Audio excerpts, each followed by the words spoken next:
மாணவர்கள் எவரும் போதைக்கு அடிமையாகாதீர்கள். அடிமையானவர்கள் மீண்டதாக சரித்திரமில்லை. எனவே உங்களையும் சமூகத்தையும் பாதுகாத்துக் கொள்ளுங்கள். உங்கள் நலன் கருதி கல்வி டிவி. இன்றைய வகுப்பிலே நாங்கள் தமிழ் மொழியும் இலக்கியம் என்ற பாடப்பிறப்பில் தரம் 10க்குரிய பாடத்தை பார்த்து கொண்டிருக்கிறோம். அதாவது 2வது பாடம். நாங்கள் சென்ற வகுப்பிலே 1வது பாடமும் அதற்கு பின்னுள்ள இலக்கண பகுதிகளும் பார்த்து நாங்கள் இப்பொழுது நாங்கள் 2வது பாடத்திலே 20ஆம் நூற்றாண்டின் தமிழ் கவிதை என்ற விடயத்துக்கு போகின்றோம். 20ஆம் நூற்றாண்டின் தமிழ் கவிதை என்ற வகையிலே முக்கிய இடம் பெறுகின்றவர் பாரதியார். அந்த பாரதி தோன்றியதற்கு பிற்பாடு ஒரு புதியொரு மாற்றம் தமிழ் கவிதையிலே ஏற்பட்டது. அதனால தான் அவர்கள் 20ஆம் நூற்றாண்டில் தமிழ் கவிதை என்ற தலைப்பட்டு இதை சொல்லுகிறார்கள். ஏன்னு சொன்னால் அதற்கு முதல் இருந்த கவிதை மரபு எல்லாம் ஒரு மரபு கவிதை மரபாக இருந்திருக்கின்றன. ஆகவே அந்த மரபிலே இருந்து இலகுவாக விளங்கக்கூடிய மொழியிலே தமது கவிதைகளை ஆக்கி யாவரும் அறியக்கூடிய வகையிலே தன்னுடைய கருத்தை வெளிப்படுத்திய ஒரு புதுயுகம் படைத்தவர் தான் இந்த பாரதியார். அந்த வகையிலே தான் பாரதியினுடைய அந்த பெயர் இதிலே இடம்பெறுகிறது. 20ஆம் நூற்றாண்டும் தமிழ் கவிதையில். இனி நாங்கள் இங்கே கட்டுரைக்கு போகின்றோம். 20ஆம் நூற்றாண்டு தமிழ் கவிதைக்கு வசந்த காலம் என்று சொல்லுகிறார். வசந்த காலம் என்று சொல்லப்படுது. வசந்த காலம் என்றே சொல்லப்படுது. வசந்த காலம் என்று சொல்லுகிற போது ஒரு மகிழ்ச்சியான காலம், பூத்து குலுங்குகின்ற காலம் என்று சொல்லுவார்கள். அப்போ அப்படிப்பட்ட ஒரு கால வடிவத்தில் தான் இந்த 20ஆம் நூற்றாண்டில் தமிழ் கவிதை இருந்திருக்கின்றது. இந்த காலத்திலே வடிவத்திலும் வண்ணத்திலும் வாசத்திலும் வகை வகையான புது கவிதை பூக்கள் தமிழில் மலர்ந்தன என்று சொல்லுகிறார். பல வகையான கவிதைகள் வந்திருக்கின்றன. இந்த நூற்றாண்டின் தொடக்கத்திலே இந்த வசந்தத்தை பாடும் குயிலாக பாரதியின் குரல் ஒலித்தது என்று சொல்கிறார். பாரதி தான் அதற்கு வித்திட்டவர். பாரதியின் குரல் தான் அங்கே ஒலித்ததாக சொல்லுகிறார். அவனே இந்த வசந்தத்தின் முதல் பூப்பாகவும் அதை பாடிய முதல் குயிலாகவும் இருந்தான் என்று சொல்லப்படுகிறது. முதல் குயிலாகவும் இருந்தான். அரசர்களின் அந்தப்புறங்களில் ஆடிக்கொண்டிருந்த கவிதையை அவன்தான் சமூக சேவைக்கு ஆக்கினான் என்று சொல்லுகிறார். ஏனென்று சொன்னால் அக்காலத்திலே அரசர்களை பற்றி புலவர்கள் பாடுவார்கள். அவர்களை புகழ்ந்து பாடுவது அக்கால புலவர்கள் மரபாக இருந்திருக்கிறது. அப்போ அவர்கள் தங்களுடைய கவிதைகளிலே இந்த மரபு கவிதை முறையிலே அவர்களை புகழ்ந்து பாடுவார்கள். அது அங்கே அங்கே அரச அவையிலேயும் அந்தப்புறங்களிலேயும் தான் பாடப்பட்டதாக காணப்படுகிறது. ஆகவே அவ்வாறு பாடப்பட்ட அந்த கவிதையை வெளி உலகுக்கு கொண்டு வந்து வெளியுலகத்தாரும் அனுபவிக்கக்கூடிய முறையிலே அமைத்தவன் தான் பாரதி. ஆகவே பாருங்கள், கவிதையை அவன்தான் சமூக சேவகி ஆக்கினான் என்று சொல்லுகிறார். புலவர்களின் யாப்பு பெட்டிக்குள் சிறப்பட்டு கிடந்த கவிதையை அவன்தான் மக்களின் பொது உடைமை ஆக்கினான். யாப்பு பெட்டிக்குள், யாப்பு, அங்கே கவிதை என்றால் யாப்பு முறை இருக்கின்றது. இன்றைக்கும் அந்த யாப்பு முறையை படிக்கிற ஒரு மரபு இருந்து கொண்டு தான் இருக்கின்றது. அந்த யாப்புக்கு அமைவாகத்தான் ஒரு கவிதை அமையும். ஒரு வெண்பாகன்றால் அதுக்கு ஒரு யாப்பு இருக்குது, விருத்தப்பாவன்னால் அதுக்கு ஒரு யாப்பு இருக்கு. அந்த முறை நழுவாமல் அந்த கவிதை அமைப்பார். அப்போ அதை அந்த கவிதையை படிக்கின்றவர்கள் யாப்பு அறிந்தவர்களாகவும் யாப்பை விளங்கியவர்களாகவும் தான் இருக்கிறார்கள். அது அப்படி விளங்குகின்றவர்கள் தான் அந்த கவிதையினுடைய பொருளை உணரக்கூடியதாக இருந்த அக்காலத்திலே அது ஒரு மரபாக இருந்து வந்திருக்கின்றது. யாப்புக்கு அமைவாக கவிதை எழுதுவது அது ஒரு பாண்டித்யம் என்று சொல்லப்படுது. அந்த பாண்டித்யத்தில் வந்தவர்கள்லாம் அதை வாசித்து விளங்கக்கூடிய சாதாரண மக்கள் விளங்கிக் கொள்ள முடியும். இன்றைக்கும் நாங்கள் புறநானூறு அகநானூறு போன்ற நூல்களில் இருக்கிற நூல்களை, அந்த கவிதைகளை, பாடல்களை விளங்கிக் கொள்ள முடியாமல் இருக்கின்றன. சாதாரணமாக விளங்கிக் கொள்ள முடியாது. ஏனென்று சொன்னால் அவையெல்லாம் இந்த யாப்புக்கு அமைவாக பாடப்பட்டவைகளாகவும் அவற்றை கற்று அறிந்தவர்கள் தான் உணரக்கூடியதாகவும் இருந்தது. அந்த முறையில் இருந்து விலகி யாவரும் விளங்கிக் கொள்ளக்கூடியதாக கவிதையை அமைத்த, கவிதைக்கு ஒரு பாலத்தை அமைத்தவன் தான் இந்த பாரதி. அதுதான் இங்கே சொல்லுகிறார். கவிதை யாப்புக்கள், அதாவது யாப்பு பெட்டிக்குள் சிறைப்பட்டு கிடந்த கவிதையை அவன்தான் மக்கள் பொது உடைமையாக்கினான். யாவரும் பாடலாம், யாரும் கவிதை எழுதலாம் என்ற அந்த நிலைக்கு உருவாக்கினான். பாரதியிடம்தான் நாட்டுப்பற்றும் தேசியமும் முதலாக கவிதையின் பாடுபொருளாயின. நாட்டுப்பற்றும் தேசியம், நாட்டை பற்றியும் நாட்டின் மீது கொண்ட பற்றுதல் பற்றியும் தேசியம், இதை பற்றியும் பாரதி தான் முதலாக தன்னுடைய கவிதை பொருளாக கொண்டான். அக்காலத்திலே இருந்த பாடல்களை, மரபு கவிதைகளை நீங்கள் எடுத்தீங்கன்னா அவர்களெல்லாம் இந்த இயற்கையை பாடுவார்கள், வர்ணனைகளை பாடுவார்கள், அழகை பாடுவார்கள், வீரத்தை பாடுவார்கள், கொடைச்சிறப்பை பாடுவார்கள். இதுதான் நடந்த பாடுபொருளாக இருந்திருக்கிறது. ஆனால் பாரதியினுடைய கவிதைகளில் அதாவது நாட்டு விடுதலை பற்றியும் நாட்டை பற்றியும் அந்த தேசிய பற்று பற்றியும் பாடினான். அப்போ பாடுபொருளாகவும் அவனுடைய அந்த ஒரு புரட்சி இருந்திருக்கிறது. பாடுபொருள், நாட்டுப்பற்று, தேசியம் முதலாக கவிதையும் பாடுபொருளாயின. நாட்டுப்பற்றை அவன் புதிய மதமாகவே ஆக்கினான். மதமாக அவன் மக்களிடம் பேச விரும்பினான். எனவே எளிமையை கையாண்டான். மக்களிடம் பேச விரும்புகிறான், எளிமையை கையாண்டான். மக்களுக்கு விளங்க வேண்டும், மக்களால் உணர்ந்து கொள்ள வேண்டும். நாட்டுப்பற்றண்டா என்ன, அதாவது தேசியம் என்றால் என்ன என்றதை மக்கள் விளங்கிக் கொள்ள வேண்டும் என்ற நோக்கிலே விளங்கக்கூடிய மொழியிலே அவனுடைய கவிதைகள் அமைந்தன. எனவே எளிமையை கையாண்டார். பழம் புலவர்களின் விருத்தங்களை விட மக்கள் பாடலான சிந்து வடிவத்துக்கு முக்கியத்துவம் கொடுத்தான். அதான் சிந்து வடிவம். அவன் கையாண்ட வடிவம் சிந்து வடிவம். என்ன,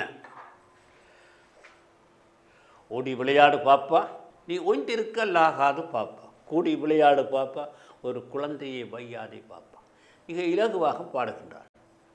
ஓடி விளையாடு பாப்பா, நாங்கள் ஓடி விளையாடுன்னு சொல்கிறோம். அப்போ எல்லாருக்கும் விளங்குது. அதனுடைய பொருள் விளங்கக்கூடிய முறையிலே அவனுடைய பாடு சந்தம் சிந்து நதியிலே சிந்து மட்டிலே அமைகின்றன. இந்திய விடுதலை போராட்டம் பாரதிய இதயத்தை சுதந்திர வெறியை ஊட்டியது. இந்திய சுதந்திர வெறியை, அதாவது இந்தியா விடுதலை பெற வேண்டும். அப்பொழுதெல்லாம் அந்நியர் ஆட்சி இருந்த காலம். இந்தியா, இலங்கை போன்ற நாடுகளெல்லாம் அப்பொழுது அந்நியராலே சூழப்பட்டு அவருடைய ஆட்சி இருந்த காலத்திலே விடுதலை வேண்டும் என்ற அந்த வேட்கை எல்லோரும் மனதிலையும் இருந்தது. அதிலே இந்த பாரதியின் மனதிலையும் அவ்வாறான ஒரு துளிர்வு இருந்திருக்கின்றது. அரசியல் விடுதலையை மட்டுமல்ல, சமூக விடுதலையும் அதன் அங்கமான பெண் விடுதலையை உரத்து பாடினான். அரசியல் விடுதலையை மட்டுமல்ல, சமூக விடுதலையும், அடுத்தது பெண் விடுதலையும். பெண்களை எல்லாம் பெண்களெல்லாம் முன்பு அடிமைகளாக அல்லது வீட்டுக்களே அடைத்து வைத்தவர்களாக இருந்தார். அவர்களை எல்லாம் வெளியுலகுக்கு கொண்டு வந்து காட்டியவன் இந்த பாரதி தான். அதைத்தான் இங்கே சொல்லுகிறார். பெண் விடுதலை பற்றி உரத்து பாடம். அவன் கவிதை கோயிலே பாரத மாதா புதிய தெய்வமானாள், பாரத மாதா புதிய தெய்வமானாள். பராசக்தி மீது அவன் கொண்டிருந்த பக்தி பெண்ணை சக்தியின் வடிவமாகவே கண்டது. பெண்ணை ஒரு சக்தியின் வடிவமாக காணுகின்றார். புராண கிருத யுகம் அவன் கையில். அவன் கனவு கண்ட சமத்துவ சமரச சகோதரத்துவ புது யுகத்துக்கு குறியீடாக ஆனது. இந்திய மரபும் மேல்நாட்டு நவீன கருத்துக்களும் அவன் பாட்டில் ஒரு ஆரோக்கியமான சங்கமமாகவே ஒன்று கலந்தன. ஆரோக்கியமான சங்கமமாக ஒன்று கலந்தன என்றும். பாரதியின் புரட்சி பார்வை பாஞ்சாலியிடம் இந்திய நாட்டை கண்டது. பாஞ்சாலியிடம் இந்திய நாட்டை கண்டது. பாஞ்சாலி சபதம் பாடினான். இந்திய நாட்டு விடுதலையை நோக்கி பாடி வழிபாட்டு தெய்வமான கண்ணனை சேவகனாக்கினான். வழிபாட்டு தெய்வமான கண்ணனை சேவகனாக்கினான். தமிழ் வசன கவிதைக்கும் அவனே முதல் விதையை தூவினான். வசன கவிதை, தமிழ் வசன கவிதையை உருவாக்கியவன். பாரதியின் நெருப்பில் ஏற்பட்ட தீப்பந்தம் பாரதிதாசன். பாரதிக்கு பிற்பாடு தோன்றியவர் தான் பாரதிதாசன். பாரதியினுடைய கவிதையிலே தன்னை மனதை பறிகொடுத்தவர் தான் பாரதிதாசன். சுப்ரத்தன் என்றவர். கவிதை பெண்ணை விடுதலை செய்தவன் பாரதி. அந்த பெண்ணை ஆணாக்கி அவள் கையில் ஆயுதமும் தந்தவன் பாரதிதாசன். பாரதிதாசன் ஒரு புரட்சி கவிஞனாக மாறினான். இந்திய விடுதலை போராட்டம் மூட்டிய சுதந்திர தீ விடுதலையாக பரவி கொழுந்து விட்டு எரிந்தது. பாரதிதாசன் அந்த நெருப்பை கவிதையாக்கினான். பெரியாரின் சுயவிருதாய கருத்துக்கள் பாரதிதாசன் என்ற அக்னி வீணையின் பாடல்களாக எழுந்தன. வெங்கடுமை சாக்காட்டில் விளையாடும் தோள்களாக, வெங்குருதி தனில் கமழ்ந்து வீரம் செய்கின்ற தமிழாக அவர் கவிதைகள் உக்கிர தாண்டவம் ஆடின. அவருடைய கவிதை அப்படியான மட்டிலே சென்ற. நாஸ்திகம் முதலாக அவர் கவிதையிலே பாடுபொருளாயிற்று. நாஸ்திகம் சமூக சீர்திருத்தத்தையும் தமிழ் காதலையும் அவர் கவிதை காவடியாக ஏந்தி கொண்டிருந்தது.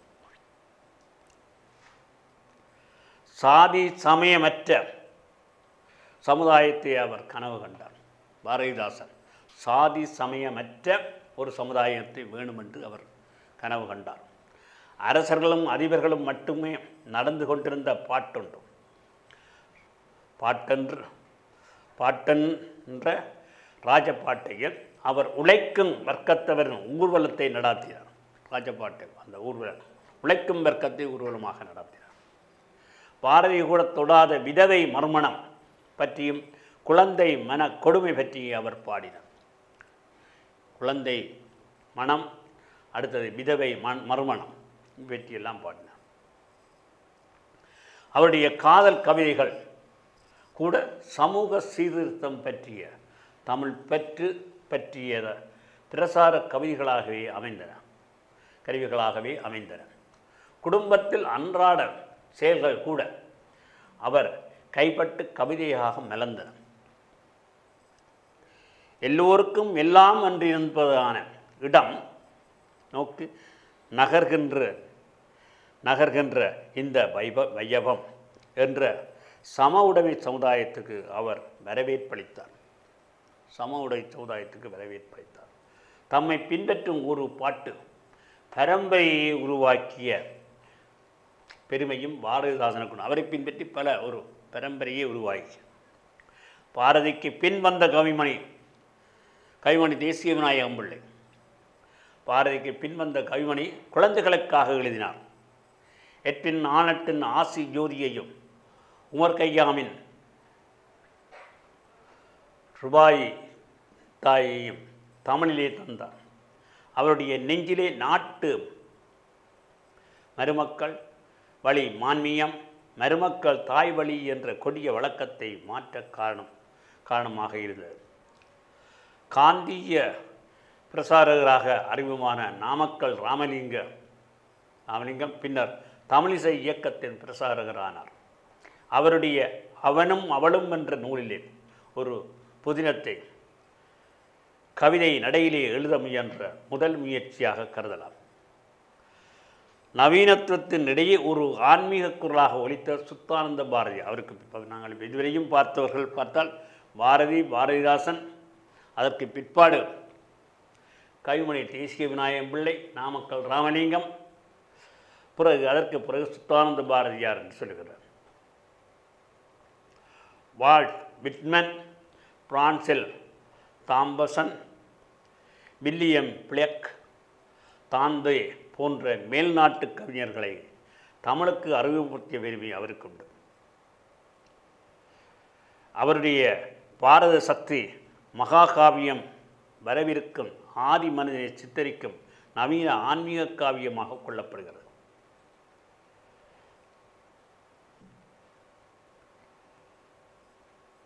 அதற்கு பிற்பாடு தோன்றிய கவிஞர்களை இனி பெறுகிறார். சுரதா, முடியரசன், வாணிதாசன் ஆகியோர் பாரதிதாசன் வழிவந்தவர்கள், பாரதிதாசனுக்கு பிறகு வந்தவர். முடியரசன் தமிழ் தேசியத்தை கொள்கையாக உடையவர். கற்பனை அல்ல சிந்தனையே கவிதைக்கு வேண்டும் என்ற சுரதா தமிழில் வித்தியாசமான அறிவுநிலை கவிதைக்கு வித்திட்டவர். அவருடைய புதுமையான உவமை கவிஞன் என்ற பட்டத்தை அவருக்கு பெற்று தந்தது சுரதா. மேலே குறிப்பிட்ட கவிஞர்களிடமிருந்து வேறுபட்டு கற்பனையின் பெண்மை, நலம், கனியம், பூ போன்ற கவிதைகளை தொடுத்தவர் கம்பதாசன் என்றவர். கம்பதாசன் தமிழில் அவருடைய புதிய குரல். அவருடைய கவித்துவம் சமவுடைமை பிரசாரத்தை கூட வறண்ட முழக்கம் ஆக்கிவிடாமல் கவிதை ஆக்கியது. பழைய மரபில் செக்குமாட்டுத்தனத்தில் ஏற்பட்ட சலிப்பு, நவீன கால பிரச்சனைகள் ஏற்படுத்திய நெருக்கடி, மேல்நாட்டு இலக்கிய தாக்கம், வசன இலக்கியத்தின் ஆதிக்கம் இவையெல்லாம் சேர்ந்து தமிழ் புதுக்கவிதை பிறக்க காரணமாயின. புதுக்கவிதை வால்ட் விட்மன், பாரதி ஆகியோரின் தாக்கத்தால் நானா பிச்சமூர்த்தி 30களில் புதுக்கவிதை எழுதத் தொடங்கினார். பிச்சமூர்த்தி காதுக்கு எழுதுவதை விட கண்ணுக்கு எழுதுவதுதான் சரி என்று உணர்ந்த பிச்சமூர்த்தியின் கவிதைகளில் உள்ளடக்கத்தை விட உருவத்திலும் வெளிப்பாட்டும் முறையில்தான் நவீனத்துவம் தெரிந்தது. 1944 தமிழில் முதல் வசன கவிதை தொகுதியாக வல்லிக்கண்ணன் புத்த பக்தி என்று வெளிவந்தது. 50களில் கானான் நாவன்னா சு என்று சேர்ந்து சொன்று போயிருந்த புதுக்கவிதை இயக்கத்தை புதுப்பித்து சில பரிசோதனை கவிதைகளாய் எழுதினார். சோர்ந்து போயிருந்த அந்த புதுக்கவிதை இயக்கத்தை புதுப்பித்தவர் இவர். 1957 தொடங்கிய எழுத்துக்கு புதுக்கவிதை பிரசாரம் செய்ததில் பெரும் பங்குண்டு. அதன் ஆசிரியர் சு. செல்லப்பா 1962 புது குரல்கள் என்ற புதுக்கவிதையை தொகுதியை வெளியிட்டார். எழுத்து கவிஞர்கள் தருமு சிவராமும் ஒருவரை கவித்துவத்தால் பிரகாசித்தார். மற்றவர்கள் எழுத்து மேடை அமைத்து கொடுத்ததால் பாட வந்தவர்கள். இவர்களில் சி. மணி, பசுவையா, சுந்தர ராமசாமி என்று சொல்கிறவர், எஸ். வைத்தீஸ்வரன், தி. சோ. வேணுகோபாலன், டி.கே. துரைசாமி, நகுலன் என்று சொல்லப்படுகின்றவர் ஆகியோர் குறிப்பிடத்தக்கவர்களாக இருக்கிறார்கள். 1970 வெளிவந்த கசரதபர மூலம் ஞானகுத்தன், கலாப்பிரியா, கல்யாணி போன்றோர் அறிமுகமான எழுத்து கசடபர கவிதைகள் உள்ளடக்கம், உத்தி, உருவம் ஆகியவற்றில் நவீனத்துவம் இருந்தது. இவற்றில் நவீனத்துவம். ஆனால் இவற்றில் பெரும்பாலான தமிழ் கவிதை மரபுக்கும் உணர்வுக்கும் அந்நியப்பட்டிருந்த நடுத்தர வர்க்க நகரவாசி படிப்பாளிகளின் பார்வைகளும் உணர்வுகளும் இவற்றிலே பிரதிபலித்தன. இந்த கவிஞர்களில் சிலர் மேல்நாட்டு கவிஞர்களை பார்த்து போலச் செய்தலில் இறங்கினார். மேல்நாட்டு கவிஞர்களை பார்த்து போலச் செய்தல். இதனாலே மேல்நாட்டு சூழலில் அவர்களுக்கு ஏற்பட்ட நம்முடைய மண்ணுக்கு பொருந்தாத விரக்தி, அவநம்பிக்கை, அஜாரகம், வக்கிரம், ஆபாசம் ஆகிய மனோநிலைகளையும் இறக்குமதி செய்தனர். புதுக்கவிதைக்கு இருண்மையும் ஒரு பண்புதான். இவர்கள் சிலருக்கு மொழிப்பேச்சு இல்லாதாலே தெளிவின்மை காரணமாக உண்டாகும் தவறான இருண்மை இவர்கள் எழுத்துக்களில் இருந்த சிலரோ வேண்டுமென்றே வலிந்து இருண்மையை உண்டாக்கினார். இத்தகைய காரணங்களாலே கவிதை படிப்பாளிகளுக்கு மட்டும் உரிய அந்த புறமாக மாறிவிட்டது. பாரதியும் பாரதிதாசனும் பழம் பண்டிதர்களிடமிருந்து விடுவித்த கவிதை மீண்டும் இந்த நவீன பண்டிதர்களின் கராக்கிரகத்தில் சிக்கிக்கொண்ட இந்த சிறையிலிருந்து செல்வியை மீட்க வானம்பாடிகள் வர வேண்டியதாயிற்று. புதுக்கவிதை தோன்றிய காலத்து அதை புஷ்சவா வடிவம் என்று விமர்சித்த முற்போக்காளர்கள் பின்னர் அதன் செல்வாக்கையும் சக்தியையும் பார்த்து அதை தங்கள் கைகளில் எடுத்தனர். தாமரை முற்போக்கு கவிஞர்களுக்கு களம் அமைத்து கொடுத்தது. தாமரை என்ற ஒரு சஞ்சிகை 1971 கோவையிலிருந்து வானம்பாடி வெளிவந்தது. வானம்பாடி என்ற சஞ்சிகை மானுடம் பாடும் வானம்பாடிகளின் தம்மை அறிமுகப்படுத்தி கொண்ட இந்த குழுவினர் கவிஞர்கள் சமூக அநீதிகளுக்கு எதிராக கவிதைகளை தயாரித்தார்கள். சமூக அநீதிகளுக்கு எதிராக கவிதைகளை சிற்பி, மீரா, நாமண்ணா காமராசன், மு. மேத்தா, புவியரசு, இன்குலாப், தமிழன்பன் ஆகியோர் இந்த அணியின் முக்கிய கவிஞர்கள்.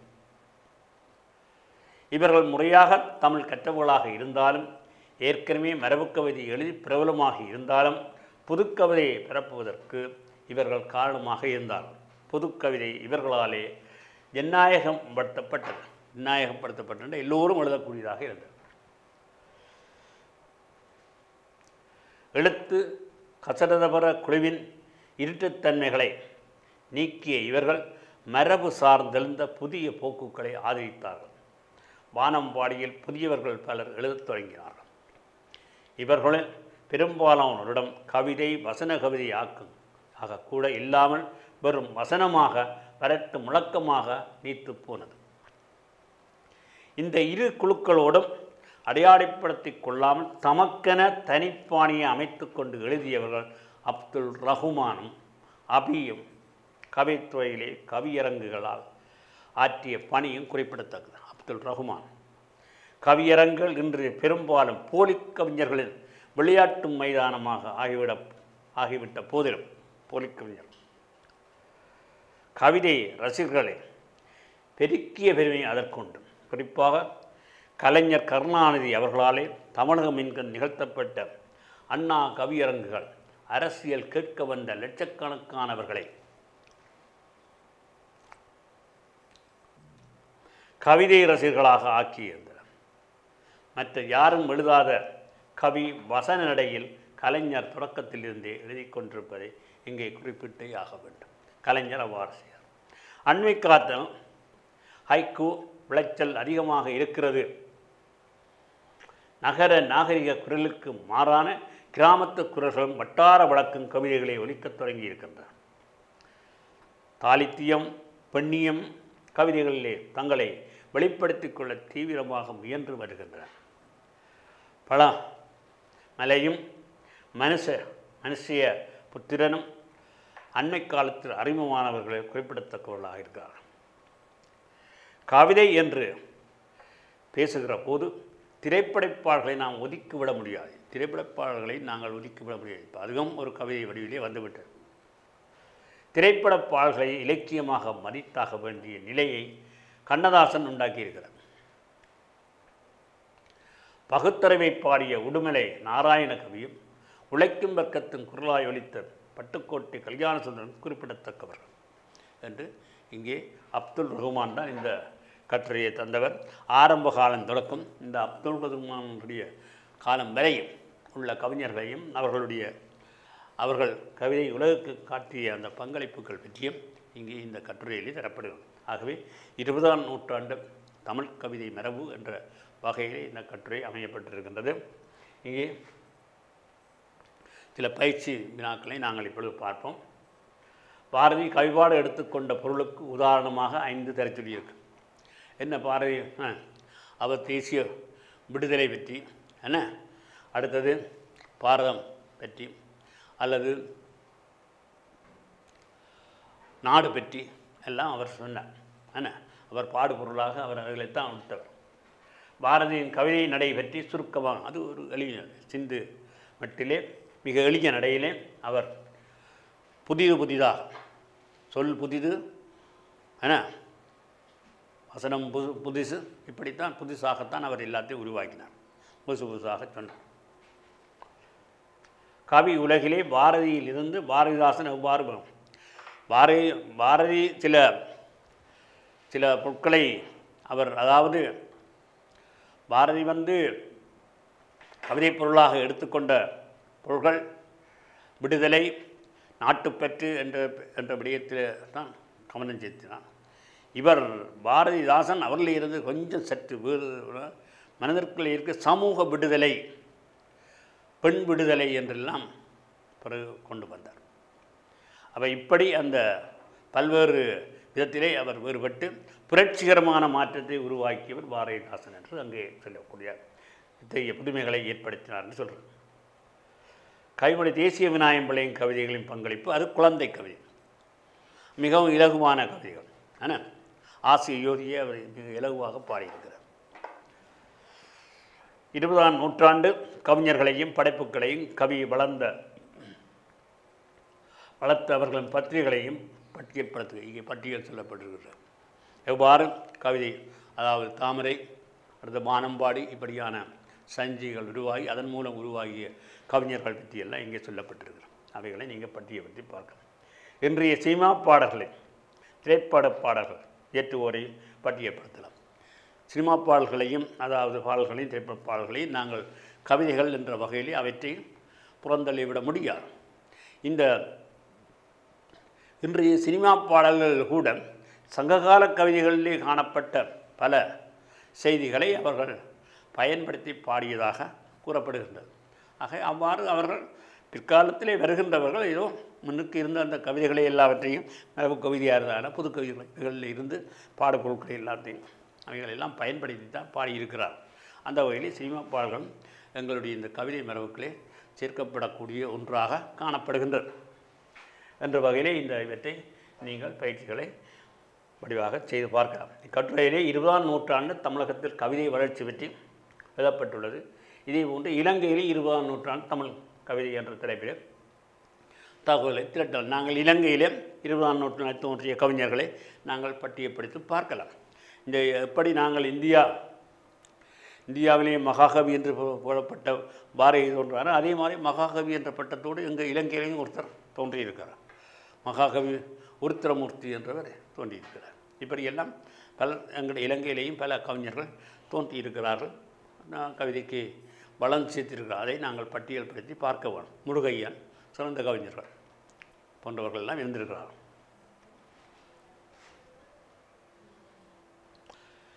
அதாவது வாக்கிய இயைப்பு என்ற வாக்கியம் ஒன்று ஒரு இயல்பானதாக அமைய வேண்டும். இயைப்பு அதுபோல்தான் அது வாக்கியம் என்று சொல்லக்கூடியதாக இருக்கும். ஒழுங்கு அதிலே இருக்குது. வாக்கியம் ஒன்றில் எழுவாயாக அமையும் பெயர் சொல்லும், பயனியாக அமையும் வினை சொல்லும், திணை பால் எண் இடம் என்ற இலக்கண கூறுகளோடு ஒன்று அல்லது இயைவு பெற்று வருவது வாக்கிய இயைவு. அதோடு இயைவு பெற்று வரணும். இப்போ பாருங்கள், நாங்கள் சாதாரணமாக சும்மா நாங்கள் ஒரு வாக்கியத்தை சொல்லுவோம். இப்போ பாருங்கள், இங்கே சொல்லப்பட்ட உதாரணத்தில் முரளி பாடம் படித்தான் என்ற வாக்கியம். முரளி என்றவன் எழுவாய், படித்தான் பயனில்லை. எதை படித்தான்? பாடம் படித்தான். இங்கே எழுவாய் பயனில்லை செய்யப்படும் பொருளை நாங்கள் பார்க்கிறோம். இதில் முரளி பாடம் படித்தாள் என்று வந்தால் அதுவும் அந்த வாக்கிய இயைவுக்கு மாறானது. அது ஆண்பால், இங்கே பெண்பால் வருகிறது. அல்ல படித்தார் என்று போட்டால் அது அப்படி பல மாறி வித்தியாசங்கள் இருக்கும். முரளியும் கண்ணனும் என்று சொல்லி படித்தனர் ரெண்டு பேரும். படித்தான் என்றதை முடித்தா அது பிழைச்சு. அதுதான் திணை பால் என்னிடம் என்ற இவைகள் தான். திணை பால் உயர்திணையில் வந்தால் உயர்திணையில் முடிய வேணும். அதே பால் என்ன பாலில் வருதோ அதே பாலில் முடிய வேணும். ஏன்னா ஒருமை பெண்மை எண் இடம் தன்மை முல்லை வளர்க்க இப்படியான வீட்டெல்லாம் இயைப்பு பட்டு வருவது தான் வாக்கியம். அவற்றிலே ஒன்று பிழைத்தாலும் வாக்கியம் பிழை ஏற்படும் என்ற வகையிலே தான் நாங்கள் இதை பார்க்கிறோம். அவர்தான் இயைப்பு பெற்று வருவது வாக்கிய இயைப்பு எனப்படும். இதனை பின்வரும் எடுத்துக்காட்டின் மூலம் விளங்கிக் கொள்ளலாம். முரளி பாடம் படித்தான் என்று வாய்க்கிட்டு எழுவாய் முரளி படித்தான் பயன். இங்கு எழுவாயான முரளியும் உயர்திணை ஆண்பால் ஒருமை படற்கை என்பதை அறிவோம். இலக்கண கூறுகளை பயனியாக படித்தான் என்ன என்ற சொல்லும் ஏற்று வருவதை அறிய முடிகின்றது. அதுவும் அதே அந்த பண்புகளை கொண்டதாக அமைகின்றது. இவ்வாறு அமைந்து வருவதை வாக்கிய இயைப்பு. அந்த வாக்கிய இயைப்பு என்றது அதே தான். ஆகவே அந்த இயைப்பு பற்றி இங்கே நாங்கள் பார்த்தோம். இது வாக்கிய ஒன்றே எழுவாயும் பயனில்லை இந்த இயல்பு பெற்று வருவது என்ன வருவதுதான் வளாநிலை என்றும், இயல்பு பெறாமல் வருவது வழிநிலை என்றும் நாங்கள் வருவோம். ஆகவே வழிநிலையையும் வளாநிலையையும் நாங்கள் அடுத்த வகுப்பிலே தொடருவோம். நன்றி. கல்வி டிவியில் புத்தம்புது நிகழ்ச்சிகளை உடனுக்குடன் பார்த்து மகிழ எமது ஃபேஸ்புக் மற்றும் யூடியூப் பக்கத்தை லைக் செய்யுங்கள்.